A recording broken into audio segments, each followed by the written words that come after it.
ए set दिया हुआ है हमारे पास में 1 2 3 का तो ले रखे हैं, कोई दूसरा ले लेते हैं।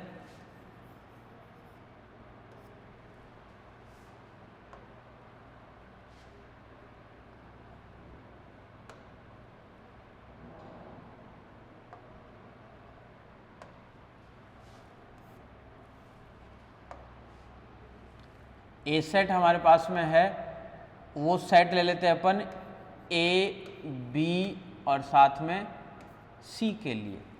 को लेके पावर सेट बताओ, अभी भी सेम काम वही करना है। टोटल नंबर ऑफ एलिमेंट कितने हमारे पास में 3, तो 2 की पावर 3 यानी 8। और पावर सेट जब इसका अपन लिखेंगे पावर सेट ऑफ ए, ये बन क्या जाएगा, तो सबसे पहले एक तो एम्प्टी सेट यानी 5, देन फिर हमारे पास में रहेगा एक तो ए सिंगलटन सेट, फिर रहेगा हमारे पास में बी, फिर रहेगा हमारे पास में सी, फिर रहेगा दो का कॉम्बिनेशन यानी ए और बी, फिर रहेगा हमारे पास में ए सी, फिर क्या रहेगा हमारे पास में बी सी, बी और सी वाला पार्ट। और कौन कौन से बच गया हमारे पास में, फिर एक बच गया हमारे पास में क्या, ए बी और साथ में सी। हो गए टोटल 8 हमारे पास में, 2 3 4 5 6 7 8। तो ये हमारे पास में है। अपन लिखते कैसे थे, 2 की पावर 3, डेट मीन्स ये हो गया हमारे पास में 8। इतने ही एलिमेंट थे हमारे पास टोटल। तो पावर सेट को अपन इस तरीके से डिनोट करते हैं। क्लियर है? ये हो गया हमारे पास में पावर सेट को लिखने का तरीका।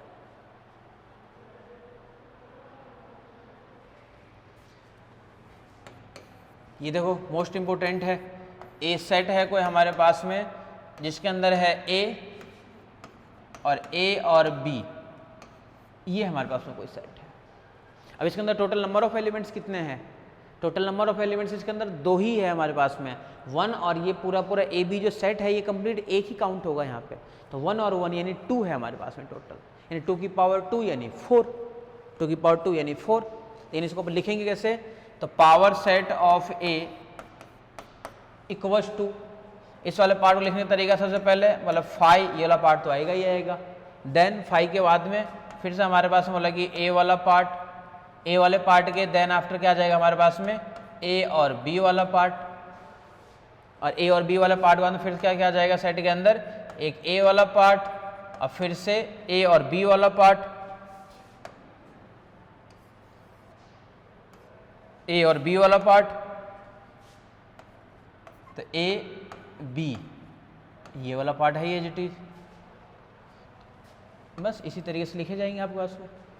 तो टोटल कितने होंगे हमारे पास में, 1 2 3 और 4।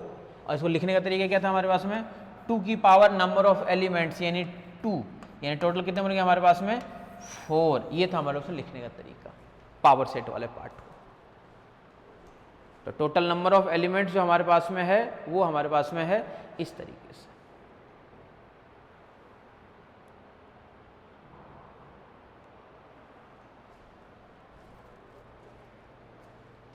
और देखो फॉर एग्जाम्पल ये देखो कितनी बार पूछ रखा है, ए सेट कोई गिवन है हमारे पास में इस टाइप से, सिर्फ और सिर्फ अगर से गिवन है 5 टाइप से, ए सेट है 5। तो ये बताओ ये जो सेट हमारे पास में है ये सेट कौन से हैं, एम्प्टी सेट है या सिंगलटन सेट है? ये सिंगलटन सेट है। अगर आप लोग देखोगे तो आपको पता चलेगा सिंगलटन सेट वाला पार्ट हमारे पास में है, सिंगलटन सेट वाला पार्ट वाला है। इसका मतलब क्या हुआ, स्टार्टिंग में जो अपन सिंगलटन सेट वाला पार्ट लेके चले थे वो सिंगलटन सेट वाला पार्ट हमारे पास में है, सिंगलटन सेट वाला पार्ट। तो कोई ए सेट हमारे पास में है और उस सेट के अंदर जो एलिमेंट है वो सिर्फ और सिर्फ 5 है, सिंगलटन सेट है, एम्प्टी सेट नहीं है। तो इस वाले ए वाले पार्ट को अपन जो लिखेंगे पावर सेट के अंदर, तो power set of A equals to, इस सेट के अंदर टोटल कितने होंगे, मतलब सबसे पहले तो बोला कि एक 5 आएगा और फिर क्या आएगा हमारे पास में, फिर से 5 आएगा लेकिन वो सिंगलटन फॉर्म में, देन अगेन दिस। यानी अपन कह सकते हैं कि 2 की पावर 1 यानी 2, इतने टोटल नंबर ऑफ एलिमेंट्स चाहिए थे और इतने ही टोटल नंबर ऑफ एलिमेंट्स हमारे पास में है इस सेट के अंदर। टोटल नंबर ऑफ एलिमेंट्स इतनी चाहिए आपको, 2 की पावर 1 यानी 2, इतनी हमारे पास में है टोटल नंबर ऑफ एलिमेंट्स।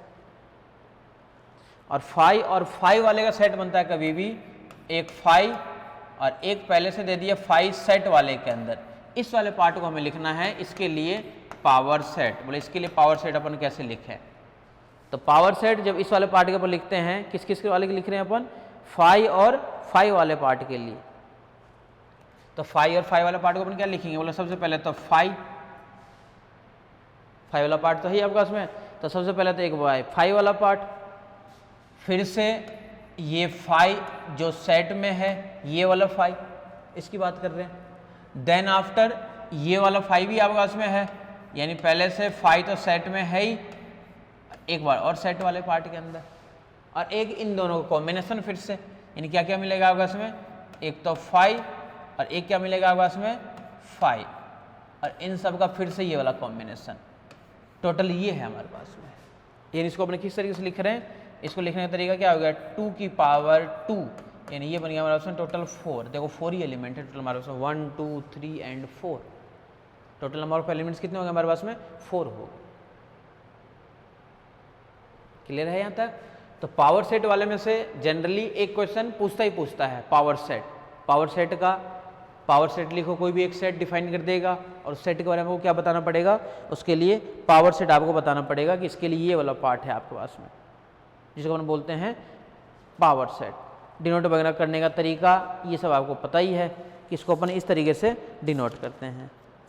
अब पावर सेट वाले पार्ट में से जो एक क्वेश्चन एक बार पूछ रखा है, वो पावर सेट वाला पार्ट भी यूनियन वाला पार्ट, देन आफ्टर इंटरसेक्शन वाला पार्ट, ये सारे जो पार्ट है हमारे पास में है, वो दोनों पार्ट जो अलग अलग से कॉम्बिनेशन से पूछा हुआ है। देन अपन यूनियन इंटरसेक्शन करेंगे, जब जाकर के आपको पावर सेट के लिए एक क्वेश्चन और पता चलेगा। आ जाओ नेक्स्ट वाले पे आ जाओ। नेक्स्ट जो हमारे पास में है टॉपिक है, इसका नाम है रसेल पैराडॉक्स। हमारे पास नाम है रसेल पैराडॉक्स। Russell paradox.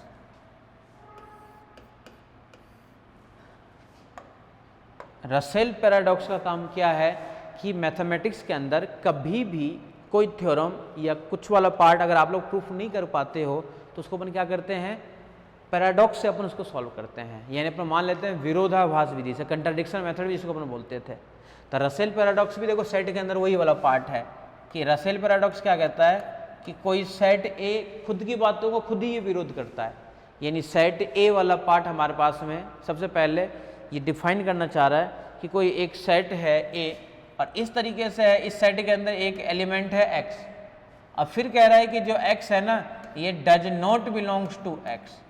यानी एक बार तो कह रहा है कि इस सेट के अंदर एक एलिमेंट एक्स इस तरीके से है और जो इसी एक्स में बिलोंग नहीं कर रहा है। अच्छा, इसका मतलब होता है बिलोंग्स टू।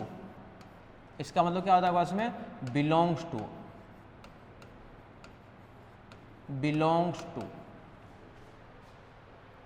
और अगर मान लो इसी वाले पार्ट को अगर मान लो क्रॉस कर दिया जाए तो वो कहलाता है हमारे पास में does not belongs to. Does not belongs to. Does not belongs to. तो इस सेट के अंदर एक एलिमेंट x इस टाइप से है और वही एलिमेंट जो है वो x के अंदर बिलोंग नहीं कर रहा है। पहले तो क्या कर रहे हैं अपन कि x कोई एलिमेंट है सेट में से और वही एलिमेंट फिर से दोबारा अपन क्या कर रहे हैं? तो इसके अंदर बिलोंग कर ही नहीं रहा है। और तो जब पहले तो कह रहा है कि इसके अंदर बिलोंग करना चाहिए और फिर दोबारा अपन क्या कह रहे हैं कि इसके अंदर ये बिलोंग नहीं कर रहा है। ये तो कह रहे हैं अपन, देखो एक एलिमेंट ले रहे हैं अपन और फिर कह रहे हैं कि एलिमेंट इसके अंदर तो है ही नहीं। तो इसी का नाम क्या होता है इसमें? Russell paradox. Russell paradox. यानी जो एलिमेंट ले रहे हैं जिसके अंदर से वो एलिमेंट उस वाले पार्ट के अंदर तो है ही नहीं आपका, इसमें रसेल पैराडॉक्स के अंदर। एक टाइप हमारे पास में होता है जिसका नाम होता है हमारे पास में ordered pair. Ordered pair. Ordered pair. और ऑर्डर्ड पेयर तो अपन एलिमेंट को लिखने का तरीका होता है, जैसे मान लो कहीं पे लिखा हुआ है आपके पास में कोई एलिमेंट है आपके पास में ए और बी, उसको ऑर्डर्ड पेयर में लिखना चाह रहे हो आप लोग, तो ऑर्डर पेयर में ऐसे लिखा रहेगा ना ए और बी, यही तो है ऑर्डर पेयर। और ए और बी है क्या क्या, मतलब जो ए है वो सेट ए में बिलोंग कर रहा होगा, और जो बी अवयव है यानी बी जो एलिमेंट है वो कहीं ना कहीं सेट बी में बिलोंग कर रहा होगा। ये तो होता है आपके पास में। ऑर्डर पेयर वाले फॉर्म को अपन इस तरीके से लिखते हैं कि ए वाला पार्ट जो होगा उस वाले पार्ट के अंदर बिलोंग कर रहा होगा, और दूसरा जो पार्ट होगा वो दूसरे वाले पार्ट के अंदर बिलोंग कर रहा होगा। तो ए तो है आपके पास में ए वाले पार्ट के अंदर, और बी वाला जो पार्ट है आपके पास में वो है बी वाले पार्ट के अंदर। और इसी ऑर्डर्ड पेयर से हमारे पास में जो टॉपिक बनता है वो बनता है कार्टेशियन प्रोडक्ट।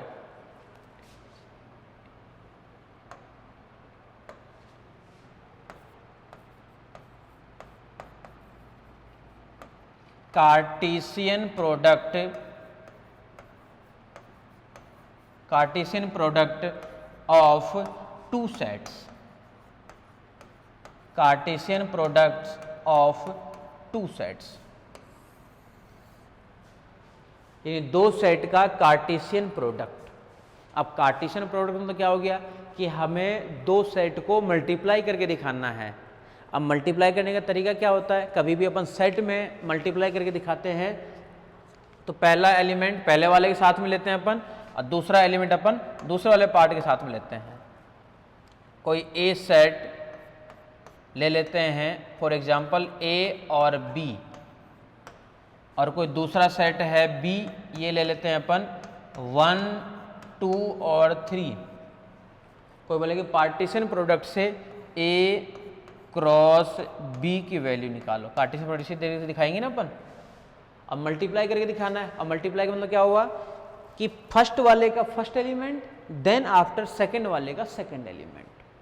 अब देखो यानी सबसे पहले ए वाले पार्ट को अपन तीनों से मल्टीप्लाई करेंगे, वो भी किस फॉर्म में, मतलब ऑर्डर्ड पेयर फॉर्म में।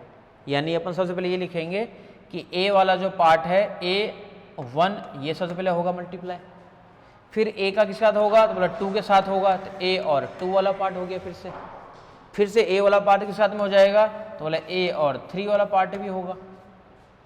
देन फिर किस में जाओगे, बी वाले पार्ट पे, तो बी वाले पार्ट में जाओगे तो क्या क्या मिलेगा, B1 वाला पार्ट, फिर से मिलेगा B2 वाला पार्ट और B3 वाला पार्ट, फिर क्या मिलेगा B2 वाला पार्ट, और फिर क्या मिलेगा B3 वाला पार्ट। ये हमारे पास में है कार्टेशियन प्रोडक्ट।